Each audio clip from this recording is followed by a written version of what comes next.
പുതിയൊരു വീഡിയോയിലേക്ക് എല്ലാവർക്കും സ്വാഗതം. അപ്പോൾ ഇന്നത്തെ വീഡിയോയിൽ നിങ്ങളെ ഞാൻ പരിചയപ്പെടുത്തുന്നത് ഒരു DC ടു DC ബൂസ്റ്റർ കൺവേർട്ടറാണ്. അപ്പോൾ ഇതിന് ഒരുപാട് ഉപയോഗങ്ങളുണ്ട്. നമ്മൾക്ക് പല പല കാര്യങ്ങൾക്ക് വേണ്ടി ഇത് ഉപയോഗിക്കാവുന്നതാണ്. അപ്പോൾ നിങ്ങളിത് വാങ്ങിക്കാൻ വേണ്ടി ഉദ്ദേശിക്കുന്ന ഒരാളാണെങ്കിൽ നിർബന്ധമായിട്ടും നിങ്ങളുടെ അടുത്ത് ഒരു മൾട്ടിമീറ്റർ ഉണ്ടായിരിക്കണം. അല്ലെങ്കിൽ വോൾട്ടേജ് മെഷർ ചെയ്യാനുള്ള എന്തെങ്കിലും തരത്തിലുള്ള മറ്റുള്ള വോൾട്ട്മീറ്റർ നിർബന്ധമായിട്ടും ഉണ്ടായിരിക്കണം. അപ്പോൾ ഇത് നമ്മൾക്ക് ഏകദേശം ഒരു 300 രൂപ അല്ലെങ്കിൽ ഒരു 350 രൂപയ്ക്ക് താഴെ നമ്മൾക്ക് വാങ്ങിക്കാൻ കിട്ടുന്ന ഒരു സാധനമാണ്. ആദ്യം തന്നെ ഇതിൻ്റെ ഉപയോഗം എന്ന് പറയുകയാണെങ്കിൽ നമ്മൾക്കിപ്പം ഏതെങ്കിലും ഒരു ഡിവൈസിൻ്റെ അഡാപ്റ്ററൊക്കെ ഇപ്പോൾ 5 വോൾട്ട് 12 വോൾട്ടൊക്കെ നമ്മൾക്ക് മാർക്കറ്റിൽ അവൈലബിൾ ആണ്.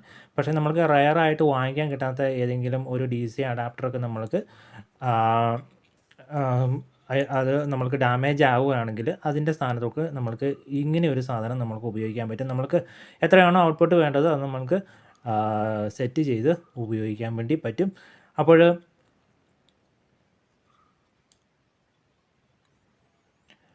അതുപോലെ തന്നെ വേറൊരു ഉപയോഗം എന്ന് പറയുന്നത് നമ്മൾക്ക് വണ്ടികളിൽ 12 വോൾട്ടിൻ്റെ ബാറ്ററികളൊക്കെയാണ്. ആ ബാറ്ററി 12 വോൾട്ടിൻ്റെ ബാറ്ററിയിൽ നിന്ന് നമുക്ക് ലാപ്ടോപ്പുകളൊക്കെ പവറപ്പ് ചെയ്യാൻ പറ്റിയ ഒരു നല്ല സാധനമാണിത്. പക്ഷേ ഒരു കാര്യം നിങ്ങൾ ശ്രദ്ധിക്കുക, എല്ലാ ലാപ്ടോപ്പുകളും യൂട്യൂബിൽ എല്ലാവരും പറയുന്നുണ്ടായിരിക്കും ഇത് ലാപ്ടോപ്പിന് ഉപയോഗിക്കാം എന്ന്. പക്ഷേ എല്ലാ ലാപ്ടോപ്പുകൾക്കും ഇത് ഉപയോഗിക്കാൻ പറ്റത്തില്ല.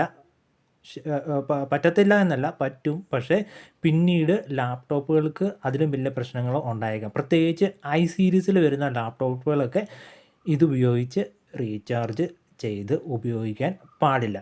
അപ്പോൾ ആദ്യം തന്നെ ഇതിൻ്റെ ഇൻപുട്ട് റേറ്റിംഗ്, ഇൻപുട്ടും ഔട്ട്പുട്ടും കറക്റ്റായിട്ട് ഇവിടെ എഴുതിയിട്ടുണ്ട്. 2 ഇൻപുട്ടും 2 ഔട്ട്പുട്ടും. ഇൻപുട്ട് നമ്മൾക്ക് 10 വോൾട്ട് തൊട്ട് ഒരു 32 വോൾട്ട് വരെ കൊടുക്കാൻ പറ്റും. അതേപോലെ തന്നെ ഇതിൻ്റെ ഔട്ട്പുട്ട് നമ്മൾക്ക് എപ്പോഴും ബൂസ്റ്റ് ആയിട്ടുള്ള ഔട്ട്പുട്ടായിരിക്കും കിട്ടുന്നത്. ബൂസ്റ്റായ ഔട്ട്പുട്ട് നമ്മൾക്ക് 12 വോൾട്ട് മുതൽ 35 വോൾട്ട് വരെ നമ്മൾക്ക് ഏത് റേഞ്ചിൽ, അതായത് ഒരു 12 വോൾട്ടിൻ്റെ ബാറ്ററി നമുക്ക് പവർ സപ്ലൈ കൊടുക്കുകയാണെങ്കിൽ 35 വോൾട്ട് വരെ നമ്മൾക്ക് മാക്സിമം ബൂസ്റ്റ് ചെയ്ത് നമുക്ക് എടുക്കാൻ പറ്റും. അടുത്തത് ഇതിൻ്റെ പവർ റേറ്റിംഗ് ആണ്. 150 വാട്ട്സ് ആണ്. അതായത് 6 ആംസ് പറയുന്നത് ഇതിൻ്റെ കപ്പാസിറ്റി. നമ്മൾ ഏകദേശം ഒരു 5 ആംസിലോട്ട് നമ്മളുടെ ലോഡ് ലിമിറ്റ് ചെയ്ത് നിർത്തുന്നതായിരിക്കും നല്ലത്. 6 ആംസിലോട്ടൊക്കെ വരുമ്പോൾ ഒരുപാട് ഹീറ്റിംഗ് ഇഷ്യൂ ഒക്കെ ഉണ്ടാകും. അതുകൊണ്ട് നിങ്ങളൊരു 5 ആംസിലേക്ക് നിർത്തുന്നതായിരിക്കും ഏറ്റവും നല്ലത്. അപ്പോൾ ഇതിന് ഇൻപുട്ട് കൊടുത്തതിന് ശേഷം മൾട്ടിമീറ്റർ നിർബന്ധമായിട്ടും വേണം. ലോഡ് കണക്ട് ചെയ്യരുത്. അതിനുശേഷം ഈ വേരിയബിൾ റെസിസ്റ്റർ സെറ്റ് ചെയ്തുകൊണ്ട് ഔട്ട്പുട്ട് എത്രയാണോ വോൾട്ടേജ് നിങ്ങൾക്ക് വേണ്ടത് അത് സെറ്റ് ചെയ്തതിന് ശേഷം മാത്രമേ നിങ്ങൾ ലോഡ് കണക്ട് ചെയ്യാൻ പാടുള്ളൂ.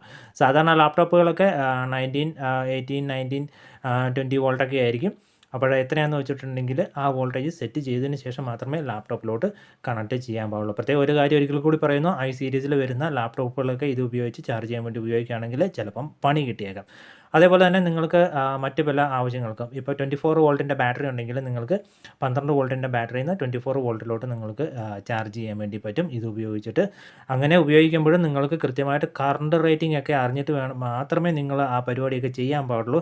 എന്താണെന്ന് വെച്ചിട്ടുണ്ടെങ്കിൽ ലെഡ് ആസിഡ് ബാറ്ററി എന്ന് പറയുന്നത് അതിൻ്റെ ഇപ്പം കറണ്ട് റേറ്റിംഗ് റേറ്റിംഗ് എത്രയാണോ അതിൻ്റെ 15% റേറ്റിങ്ങോടുകൂടി കറണ്ട് കൊടുത്ത് മാത്രമേ ബാറ്ററി റീചാർജ് ചെയ്യാൻ പാടുള്ളൂ. അപ്പോൾ ആ തരത്തിലുള്ള കാൽക്കുലേഷനൊക്കെ സെറ്റായതിന് ശേഷം മാത്രമേ നിങ്ങൾ ഈ രീതിയിലുള്ള ഈ സാധനങ്ങളൊക്കെ ഉപയോഗിച്ച് ലെഡ് ആസിഡ് ബാറ്ററിയൊക്കെ ചാർജ് ചെയ്യാൻ പാടുള്ളൂ. വേറെ ഒരു വീഡിയോയിൽ ഞാൻ കൃത്യമായിട്ട് ലാപ്ടോപ്പ് ചാർജ് ചെയ്യുന്ന പ്രൊസീജിയറും അതേപോലെ തന്നെ ചെയ്യാൻ പാടില്ലാത്ത കാരണങ്ങളും ഒക്കെ ഞാൻ വേറൊരു വീഡിയോയിൽ പറഞ്ഞു തരാം.